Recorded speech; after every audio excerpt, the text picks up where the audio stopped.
독일에서 어때? 지금 살고 있는 거? 3월 말 정도부터 공세를 시작했잖아. 독일 전체가. 먼저는 바이에른에서 가장 높은 수위의 록다운을 걸었고, 집 밖으로 못 나가게, 프랑스처럼. 프랑스가 한 2, 3일 전에 전국 단위로 공세 조치를 했잖아. 특정 목적 외에는 바깥으로 못 나가게. 그 다음에 한 2, 3일 지나서 바이에른에서 했고, 왜냐하면 남부 지역에서 독일의 전염 사례는 약간 사실 좀 달랐는데, 젊은 사람들 위주로 스키 관광을 갔던 고기가 이제 클러스터가 돼가지고 전파가 된 거야. 그러니까 알프스 쪽, 바이에른, 오스트리아, 이탈리아 북부. 그래가지고 바이에른에서 많이 퍼졌고, 특히 지금도 가장 높아. 그 다음에 한 2, 3일 정도 지난 후에 전국적으로 그 조치가 확대가 됐고, 어떤 데는 더 강하고 어떤 데는 더 약하고, 연방제니까 연방주별로 록다운 조치를 했고, 되게 많은 질문들이 있었어. 그러니까 중앙에서 훨씬 더 효율적으로 할 수 있는 것들이 있지 않냐, 막 교육도 그렇고. 근데 이 모든 것들이 독일에서는 각 주 소관이거든. 그러니까 미국만큼은 아니더라도, 미국은 완전히 사법제도도 지금 다 다르지만 여기는 형법 이런 건 다 통일돼 있긴 한데, 교육이라든지 뭐 재정의 자율도도 훨씬 높고, 이런 코로나 대책 이런 것도 주 정부 소관이 커.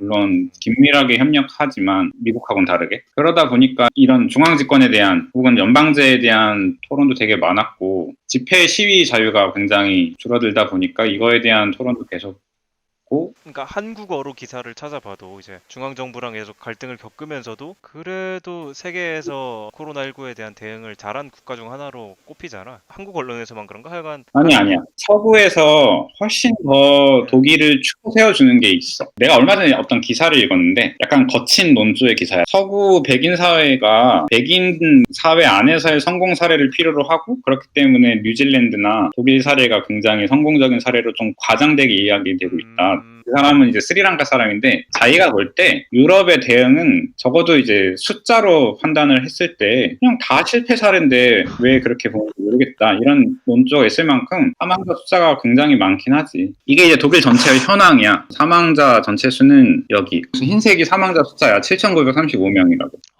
많다. 많지. 이게 그러니까 의료 시스템이 총 동원돼가지고 7,935명인데, 이게 아마 연간 뭐 인플루엔자나 그 정도 숫자랑 비슷할 거야. 사망률도 보통 한 5%? 4% 정도 되는 것 같네. 또 꽤 많이 전염된 중에서. 그렇게 따지면 이제 유럽 전체, 세계 전체를 볼 때는 뭐 나쁘진 않은데, 누군가한테는 경악할 만한 통계겠지. 권위주의적인 국가들에서 훨씬 더 낮은 사망률, 뭐 물론 통계 자료를 얼마나 신뢰할 수 있느냐부터 해서 다른 요소들, 삶이 전염병 말고 아무것도 없는 게 아니니까 그런 요소들을 다 고려해보면 모르겠지만, 아무튼 죽은 사람 숫자나 아니면 감염자 숫자만 보면 훨씬 권위주의적인 국가들이 잘 틀어막고 있는 건 맞고. 내가 보니까 또 완전히 그런 것도 아닌 게 러시아 같은 데는 엄청나거든. 네, 러시아도 뭐 듣기로는 푸틴이 도망을 갔다라는 설까지. 그리고 브라질도 그렇고, 뭐 미국은 뭐 권위주의 국가, 지금 대통령 그런 거지만 뭐 자유주의 대 권위주의라든가 이 틀로 분석하기는 좀 어렵다고 나는 개인적으로 생각해. 어떤 경향이 있다 할지라도. 아무튼 그럼에도 불구하고 이제 특히 아시아 국가들이 굉장히 선방을 하고 있는 건 명확한 사실이고, 유럽은 굉장히 어려워하고 있다. 그래서 사람이 이렇게 죽다 보니까 록다운을 안 걸 수가 없었고, 그렇다고 한국처럼 이제 트레이싱을 혹은 트래킹을 한다는 건 굉장히 어려워요, 여기서. 뭐 법적으로도 어려울 거고. 법적으로도 어렵고, 관료 조직이, 그러니까 공무원들이 준비가 돼 있지도 않고, 사회 문화적으로도 여기 베를린 같은 데서는 카페 이런 데서 카드 안 받는데 엄청 많아.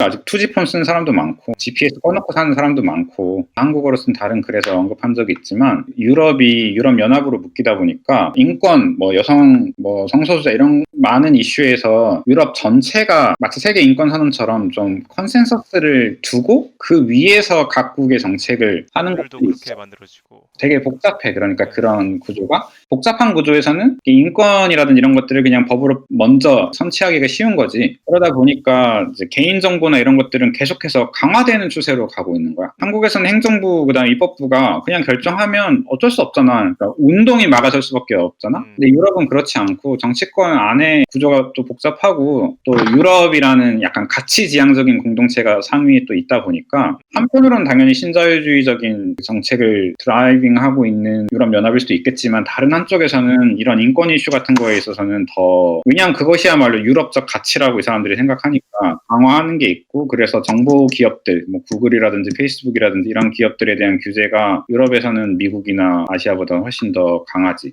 문제는 이제 이 코로나 이 시기가 되고 또 만약에 다른 전염병이 온다면 예를 들면 코로나의 전염력에 에볼라의 치사율을 가진 전염병이 돈다거나 이런 상황을 생각해 보면 약간 딜레마적 상황인 거야. 이 추적과 이 격리라는 한국이 잘 보여준 방식이 실제로 굉장히 효과적인 거는 틀림없는 사실이고 의료 시스템의 과부하를 막는 또 중요한 요소 중에 하나였고 한국에서는 한편으로는 그런 얘기 하잖아. 뭐 사람을 갈아 넣는 시스템이라서 이렇게 잘한 거다. 다른 나라들도 사람을 갈아 넣고 있어. 물론 이제 여기는 수당도 충분히 주고 사회적 인정도 높고 물론 여기도 간호사들이나 이제 의료 종사자들에 대한 필요한 만큼 뽑지 않았고 그 다음에 임금도 너무 낮다. 주로 노동권 주장하는 사람들 쪽에서는 이런 필수 인력에 대한 사회적 인정, 경제적 인정이 더 많이 필요하다 이런 얘기를 하고는 있지만 아무튼 그런 식으로 사람을 갈아 넣은 건 어느 나라나 사실이야. 그랬을 때 그러면 이 대단한 성공 사례는 어디서 왔는가? 결국 효과적인 추적이었다고 보는 것 같아. 이거를 수입해서는 안 되지만 수입 안 할 수 없는 딜레마가 있는 거야. 그러니까 내가 보기에는. 그리고 또 하나 이제 언론 환경도 나는 있다고 생각하는데 사회 문화적으로 이쪽에서 말하는 것처럼 무슨 유교적인 집단주의 문화가 있어가지고 사람들이 통제를 잘 따른다.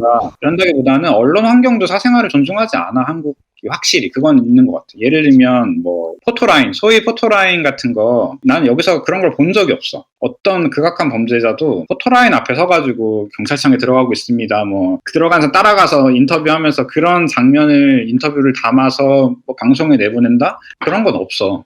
또 저번에 31번 환자였고 이번에 그 인천의 학원 강사 엄청나게 비난하잖아. 거짓말을 했다 이러면서 뭘 청구할 예정이다. 이런 식으로 이 언론이 더 부추겨서 사회 전체가 어떤 한 개인을 공격하고 추적하고 비난하도록 하는 문화는 없다고. 그런 언론 환경이 아니야. 근데 사실 그것도 어쩌면 성공적인 방역 결과의 일부분일 수 있는 거지. 나는 그렇게 생각해. 사람들이 스스로 내가 저렇게 욕먹지 않으려면 방역 당국의 논리 잘 따라야 한다. 이런 것들을 내면화할 수 있지. 그런 환경 속에서라면. 이제 그런 것도 여기는 좀 없고 이 후자의 거는 오히려 이제 뭐 정부 주도로 아니면 경제인들 주도로 디지털 테크놀로지를 도입한다든가 하는 것보다는 훨씬 더 힘든 영역이 될 거야. 근데 이것도 내가 보기엔 조금 웃긴 게 과연 모두가 그러면 그렇게 사생활 보호를 잘 누렸나? 어떤 이들은 아닐 수 있거든. 여기도 당연히 감시 기구가 있고 백인들이 아니라면 항상 내 신분을 정확하게 노출해야 되고 얼굴을 항상 더 드러내야 되고 이 사회가 요구하는 주류적 삶의 가치를 오히려 더 하이퍼하게 따라야 되는 게 여기 사는 이주민들인 거고 소수자들인 거고 그렇게 보면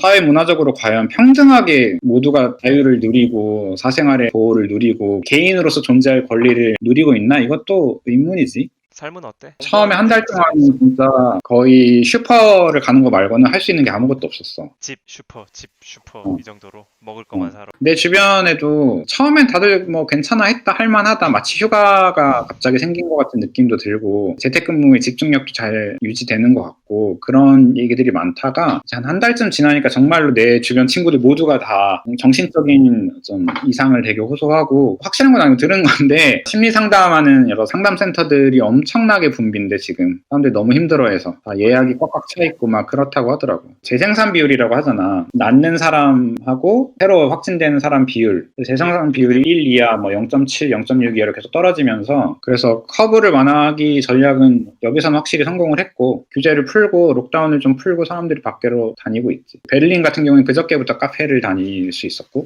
근데 아마 뭐 그런 실내 시설들, 피트니스 센터 이런 데는 아마 굉장히 늦게 열 거고 그래서 운동을 못 해가지고 좀 답답해 나는. 그건 나도 그래. 열려 있긴 하지만 굉장히 가기가 눈치 보이는 거지 이제. 독일의 주위에 이제 자영업이나 그냥 맞아. 일반적인 회사나 이런 데는 좀 어때? 보기에? 나는 이게 좀 한국이 그런 방식의 정책으로 갈 수밖에 없다는 생각도 좀 드는데 왜냐하면 기본적으로 뭐 사회복지나 실업에 대한 보호나 자영업자들이 고용보험이나 이런 걸로 묶여 있다든가 이런 게 아니잖아. 그러니까 경제가 어느 정도는 계속해서 돌아가도록 한 상태에서 방역을 해야만 재앙을 막을 수 있었다고 생각해. 한국의 경우는. 그러니까 보호 장치가 없기 때문에 사람들이 한번 떨어지면 끝난다. 다른 권위주의적인 국가들처럼 뭐 정부가 이렇게 강요할 수 있는 정도의 환경도 아니잖아. 그러다 보니까 한국식 그런 추적 감시 시스템이란 게 저비용 고효율에 약간은 하이리스크 하이리턴의 정책을 사용할 수밖에 없다고 생각해요. 여기의 경우는 일단 처음부터 완전히 록다운을 걸었고 대신에 어마어마한 돈을 풀었어.